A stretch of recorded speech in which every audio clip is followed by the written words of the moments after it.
Hi, welcome to Love in NY. And I'm loving NY. I titled the video With a Mother Like Monique Who Needs a Dad Like Monique. I tickle myself. I wonder what that video is going to be all about.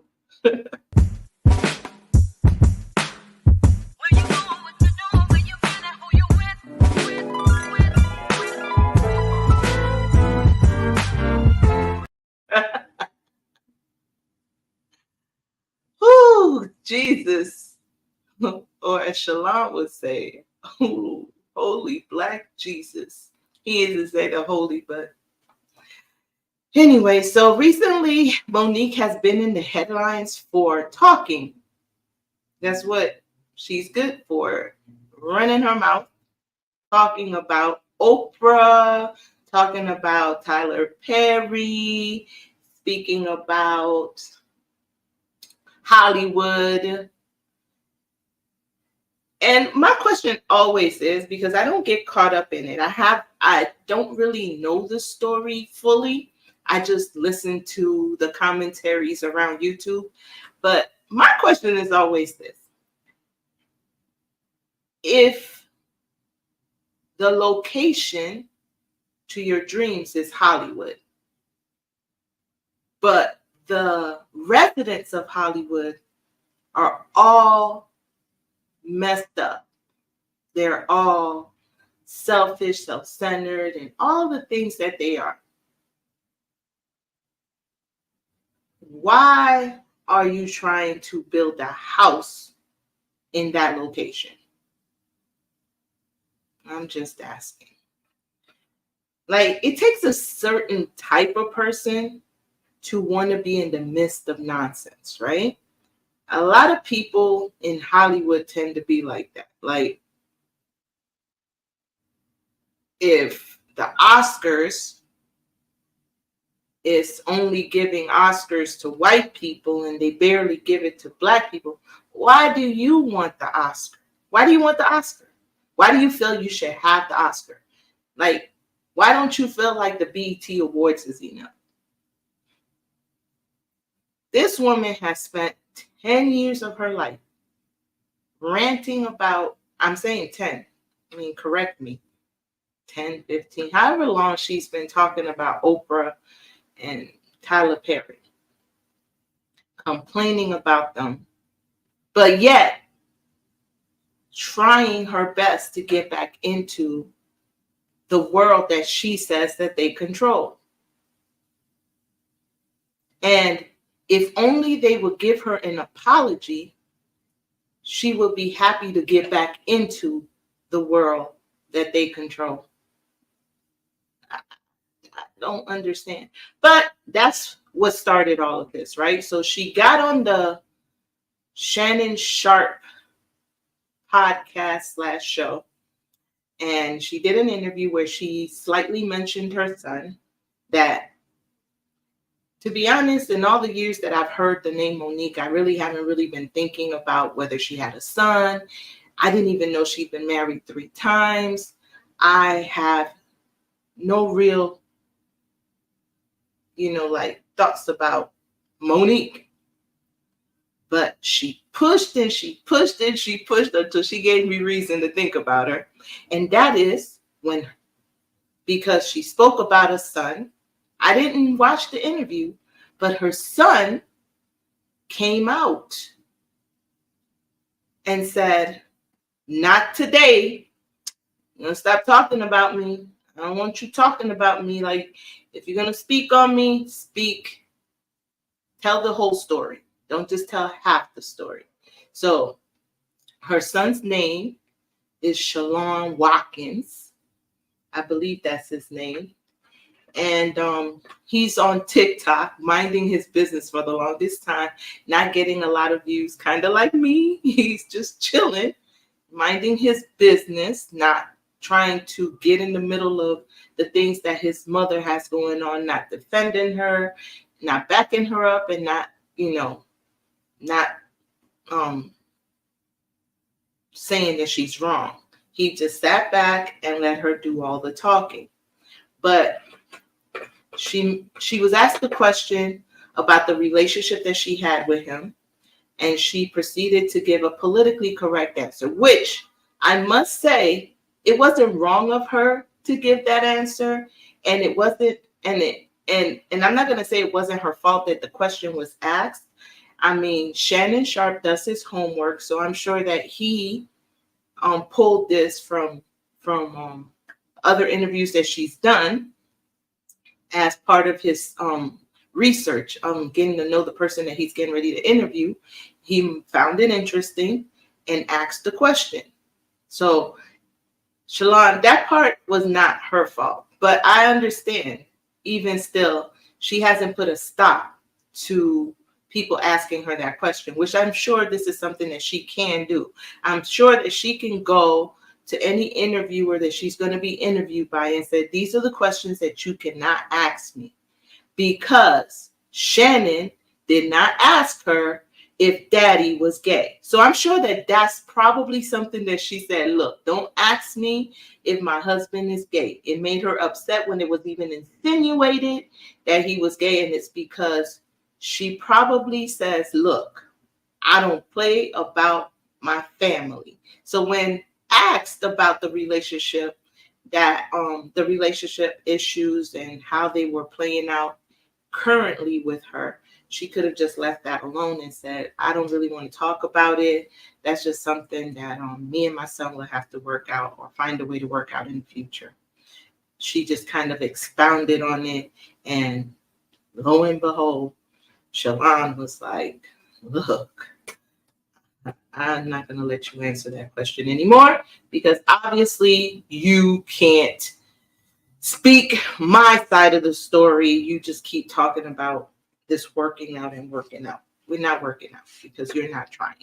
And how did he do this? On his TikTok. I'm gonna go into his TikTok and we're gonna listen to his first drop. You know, the first video that Shalon dropped. Let's go there. And I'm going to jump in with my commentary when I find it necessary. But let me tell you, before I drop this video on him, let me tell you one of the reasons why it drove me to get on YouTube. Not yo, when I tell you, it's awful to say. It is awful to say what I'm about to say in society today. But to be honest, this boy is so well. He just took this thing. I want to copy and paste what he wrote and hand it to my mother. How about that? Like, he did such a chef's kiss. He did such a good job at expressing his feelings. I want to take that, copy it, but I want to handwrite it, copy it, paste, copy and paste some of those statements.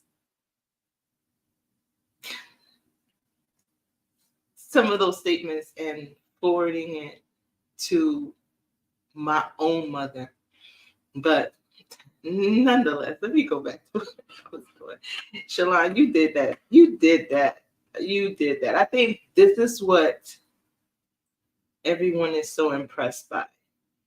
It's like saying, because he's black, he can't. No, it's it's not even about only the fact that he didn't use any slang. He didn't use any cuss words. He made all his points. I know he wrote it down, but I can't even write my points and be that clear. This boy was crystal. I loved every word that came out of his mouth, and I understood him. I've already watched the video, I've watched the video so many times. I've watched it because all of my favorite YouTubers are reporting on it. But I don't get tired of watching it, because when you speak well, it's kind of like not getting tired of reading a good book. Or watching a good movie, or it's not for the mess. It's because who is that clear. Nonetheless, let me go in here and pull his video and let's hear some of what he had to say.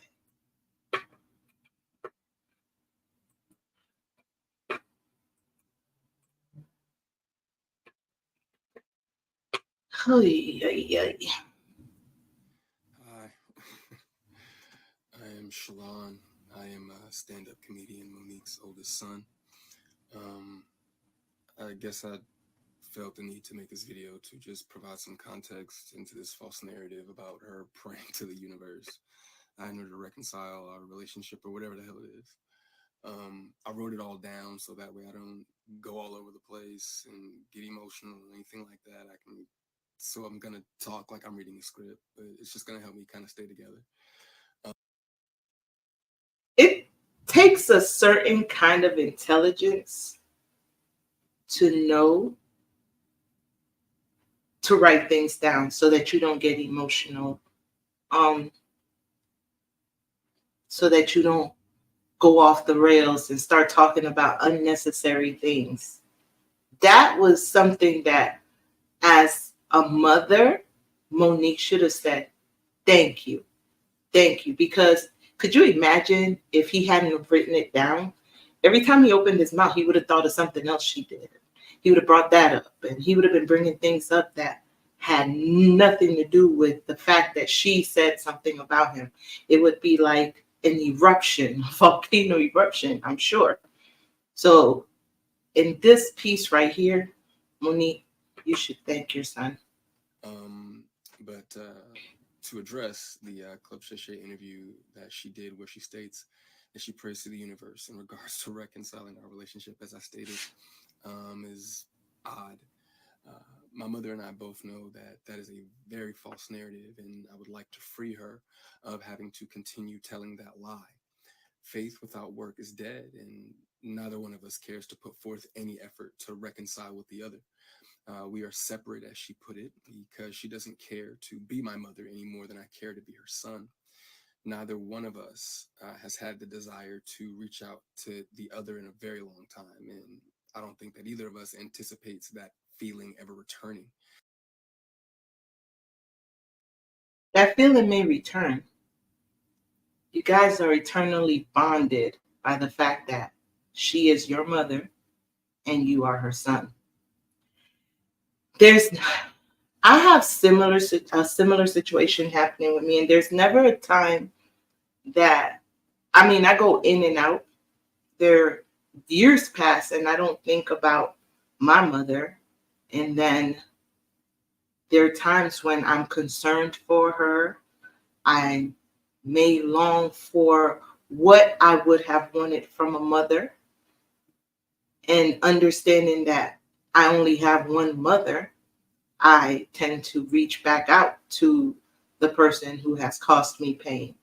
So this is a never ending thing that evolves with certain relationships. I mean, especially with relationships where you know where your parent is, you know where you came from, you know them.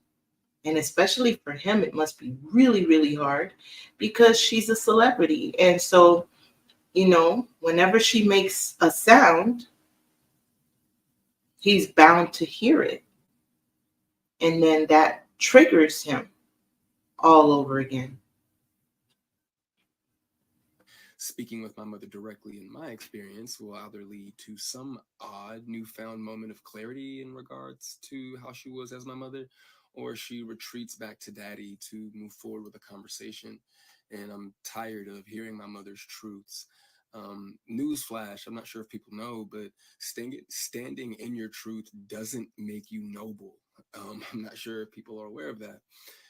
But responding this way, I feel as though it allows me to say my piece uninterrupted. To those wondering, well, why say something now? Call it a form of therapy for me, I suppose. But when her daddy had intentionally stated that they have three sons, but his wife is on the internet talking about the fourth son in a video that has millions of views, that rubbed me the wrong way. So he mentions himself as the fourth son. Is he leaving out the fifth son? That part of the story is pretty confusing to me because it's my understanding that Monique adopted a son. Did that son stop being Monique's son? And what's the story behind the son? And why is this son not talking about his other brother?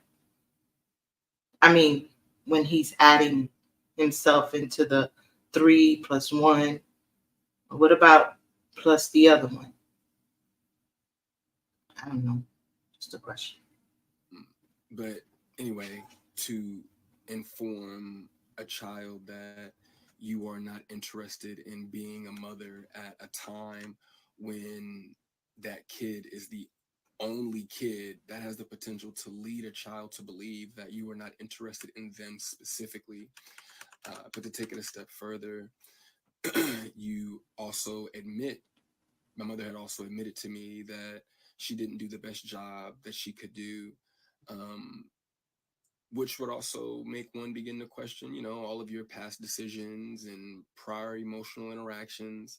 But to be completely honest and fair, um, those were things that I was willing to get over. Nobody's perfect, we're all human. But my mother showed a clear lack of humility, compassion, and consideration when taking any level of accountability for those things. His mother showed a lack of humility, consideration, empathy. Those are some big words, right? I wonder how he sees those words. I mean, we know the meaning to the word, but let's see. What does it mean when you lack compassion?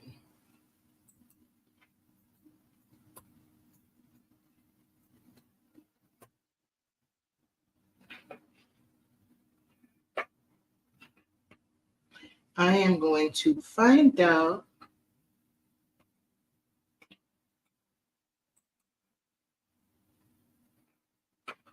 Let's see.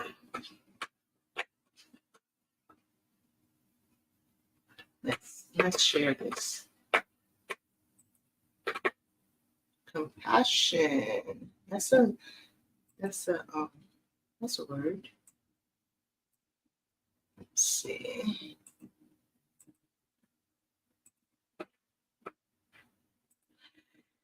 Okay.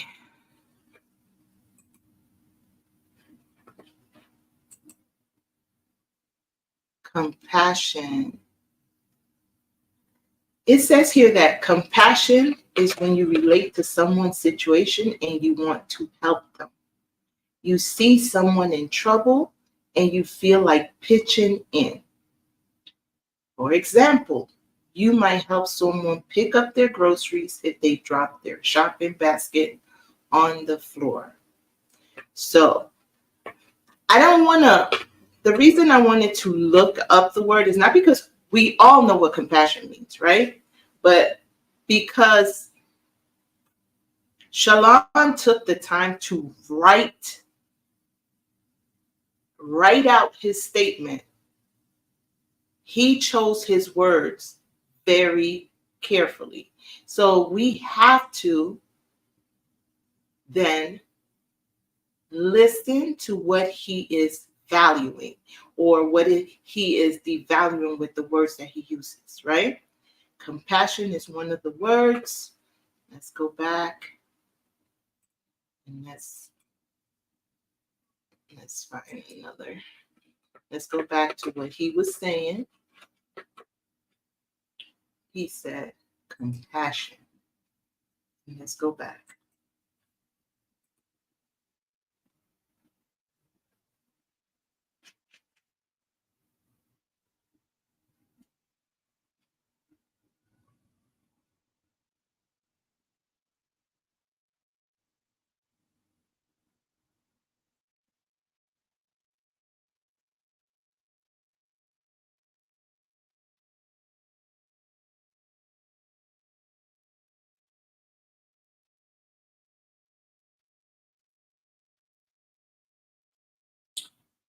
Humility.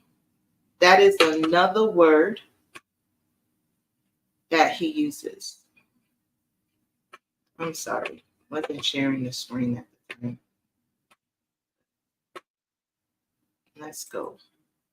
Let's go find humility.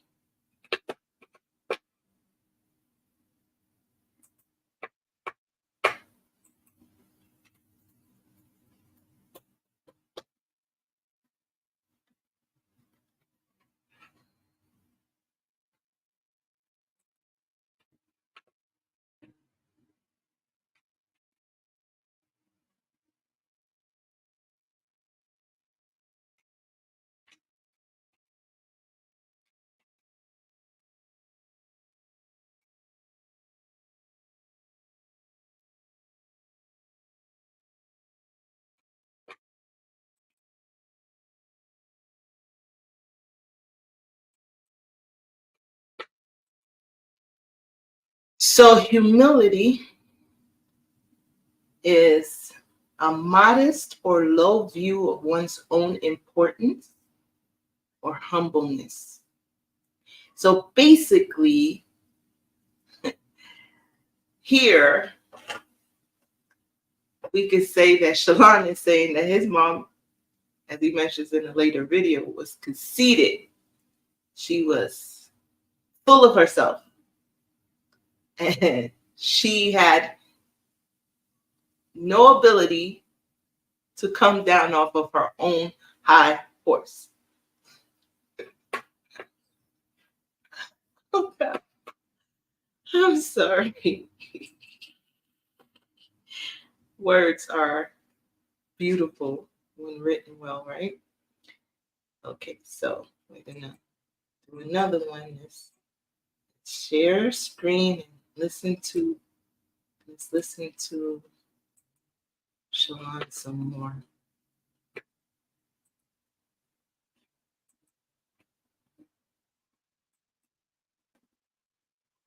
Consideration when taking any level of accountability for those things. My mother does a fantastic job of acknowledging a lot of things, but she doesn't take accountability very well. And anything that she may take true accountability for, it's only at her convenience, in my experience. But if I had to guess, though, her interest in being a mother probably started around the time that she married her daddy and had his children. But that interest, obviously seemed one-sided, and as it should have been. By that time, I'm in my late teens, so to some degree, the excuse me, the neglect becomes easier to hide or validate, I guess you could say. There are now two baby boys in the house, that require attention. But still, during that time, however, I still watched her enjoy the love and admiration of total strangers more than my own. To this very day, my mother has never expressed to me when, if ever, she became interested in me as her son. That did lead me down a path of questioning my self-worth and struggling to understand the value of a mother in a child's life. In the interview, she also states that she gave me an apology, but an apology to a son from a mother that consciously showed no interest in him. So she moves on and she marries a man and she bears his children, twins. She gets 2 for 1. And at this point, her relationship with her firstborn is shattered. It's trying to find its way to working. And, she has no interest in, he's losing interest because now she has added some other people to place in that heart that he's trying to fit in. And he didn't know where he fit in it when there were no other parts. There were no other brothers and sisters. He was the only child. So without knowing where he even stood when it was only one of him, there was no way, I'm sure he felt, that he would ever find out where he was going to fit with the others in place. And still I ask, what about the adopted son? Holds no weight. There are still women to this day that my mother will give credit to for being more of a mother to me than she ever could. Her assistant, my cousin, being one of them. Um, every time, though, that my mother would state that she was right here whenever I was ready, that ideology still blows my mind today, that a person could openly admit to being an uninterested, not put my best foot forward type of parent, and be so self-centered that they still express to the kid, you have to come to me when you ready. You got to come to me for us to make this right. Okay. But I'm not sure what my mother could possibly think that she has shown me in the past or have for me now that's not money, goodness gracious, that would make me want to come to her, or whatever those feelings are supposed to be. Um, a mother is supposed to be the first woman that a boy falls in love with. I loved my mother very much, but my mother loved things more than she loved me, and she would validate her love for me by giving me things and would proceed to call me ungrateful or inconsiderate if said things did not have the desired effect. I couldn't imagine what it's like to be her, though. I think that Shalon is wrong about that. I think he's wrong about thinking that Monique likes things more than she loves him. I don't think she loves things more than she loves him. I think she loves attention more than she loves him. I think she loves um her sweet babies and the place that she holds amongst them more than she loves him. To ask God for what you want, and then He gives you what you need, though, only for you to ignore it and have the audacity to ask God for something else. And I'm glad I don't. I'm glad I didn't do that. Um, and when He told you no, you went to the universe instead. By no means, though, do I want to give off any type of an impression that I'm a victim of anything. It's not the case. As you can see, I'm smiling from ear to ear. I'm alive. I'm happy. I'm a dad. I'm healthy, I think. I drink a lot of water. I'm getting over a cold now. I didn't like that he said he thinks he's healthy. Um, Hope you have insurance. Go check that out. What do you mean you think? You either are or you aren't. I still have my days just like everybody else. And, there were a few things that she did teach me along the way. I did learn how not to love from my mother. I also learned to make sure that I never lose so much of who I am that I have to validate it through another person. And though I feel as though, you know, in hindsight, I think she did it reluctantly. I do appreciate my mother, for showing me what the top of the mountain looks like. You know what I'm saying? It did give me perspective on what hard work and dedication can get you, but I don't want something like that at the cost of giving up something that I created. I don't want it that bad. And speaking of creations, I genuinely, truly, I really did want my mother to have a relationship with my daughter. I even fought through those intrusive thoughts that were, if she wasn't interested in you, what makes you think she's going to be interested in your kid? Um, but it took my mother no time at all to prove that those intrusive thoughts were correct. But what I can say, good for her, the universe did, bless her with three other sons, and God willing, I'm sure that one of them, all three of them are adults now. So I'm sure that one of them, God willing, if not all three of them, will make her the grandmother that she wants to be. Um, I still look forward, to that moment for her.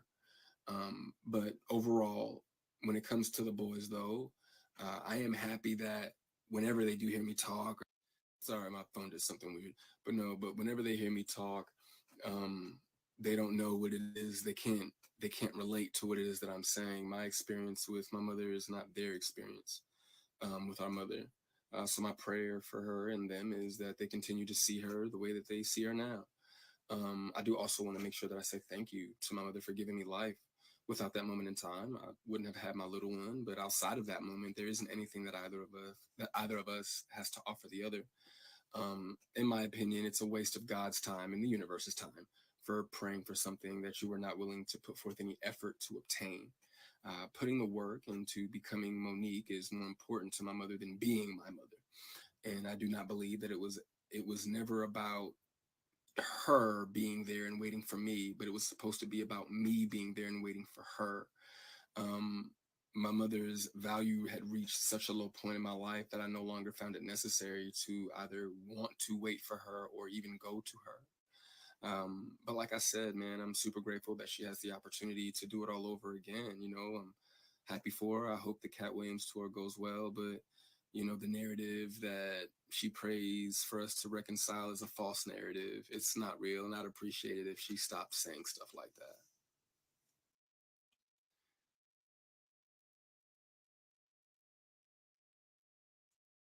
So he said that he would appreciate it if she would stop saying the things that she was saying about him.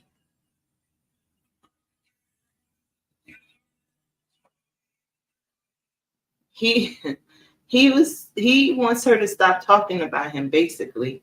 Like, just let's not even bring me up in your interviews. You don't have to. Like, I've already received that I don't matter. This is what he's saying. I've received that I don't matter to you. Please, you don't have to try to find words to express what we're going through or the decisions that both of us share about our relationship. It's okay if you erase me from your history. That way, I wouldn't have to be on TikTok talking about you. That's a pretty fair thing. Um, when I saw this, it reminded me of a story I used to read to my son when he was little. And looking back, I used to always wonder, why is this even a bedtime story? Like, why is this a story to read to a kid? Because it didn't teach them. It just kind of just put this question.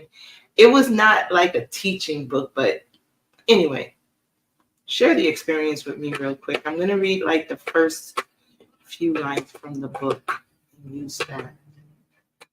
You'll see what I'm talking about. Let's see.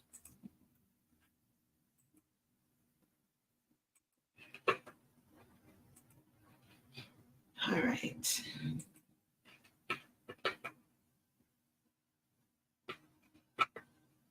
The name of the book is Are You My Mother?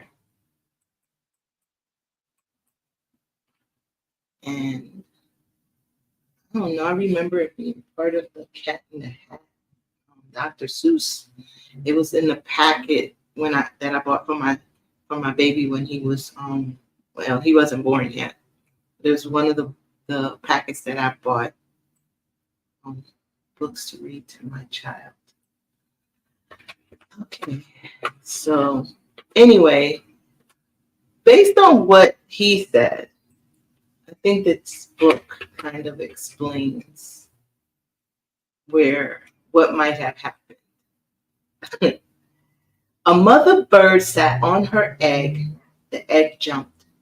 Uh-oh, said the mother bird. My baby will be here. He will want to eat. I must get something for my baby to eat, she said. I will be back. So away she went. The egg jumped. It jumped and jumped and jumped. Out came the baby bird. There he is. Where is my mother? He said. it doesn't end there, but I'm just gonna stop right there because of copyright and because I don't know what I'm doing with that. But listening to Shalon talk about his mother reminds me of how I felt about my mother when I read this book to my child. Anyway, I feel that Monique has lost sight of, at this point in life, I mean, her son is what, 32, 33 years old. Monique has probably forgotten anything she may have done wrong, because it looks like as a parent, as a mother, we're built to forget the pain. I mean, I have yet to remember what it felt like to have or the pain that I went through to have my children. I have no recollection. I remember there were contractions, but I don't remember what they felt like. I'm sure they hurt because they landed me in the hospital, but I don't remember what they felt like. And I think that in life, we go through things and it's like some kind of weird place that we go to where we forget the hurt that we gave or the pains that we felt, unless in certain instances, especially with things that we're bonded to and that we love. I think that she may know these events occurred, but because of where her mind was at, she wasn't the one that was going through it. She probably doesn't even remember where it started, how it started. I think it's a lot like that story. I mean, the baby bird is in the eggshell. I mean, he's not born yet. And her thought processes were the bird I'm talking about, which I believe is the same story with Monique. Her thought process, I mean, the baby's getting ready to be born. The bird is about to be born, and she's thinking about how she's going to feed that bird when he comes into the world. She's trying to prepare the future for him. So she flies away, and he's not there to see or understand what needed to happen. And she thought, well, I'll be right back. Now, I say all of this just to kind of speak about parenting. I know what it feels like to not have it and to want to give it to a child. Monique did an amazing job of going to find him that meal. In the meantime, that became her main priority. Her main priority when she found out that she was having Shalon was, how is she going to feed him? And she lost sight of everything else. I don't think she ever flew back to the nest. But that's my take on this one part of Shalon's story. I wanted to kind of mash it up with my story, but I don't think I'm ready to talk about that just yet. Not because it's just been on this long enough. This is my take on Shalon and the first release of his feelings about his mother. I'm going to call this a part 1. Shalon part 1. To you guys, I close and I say, if you're that one person that finds my channel, welcome to my channel. And come back, because I'm going to be posting until I get a lot of you to listen to me. Welcome. Talk to you soon.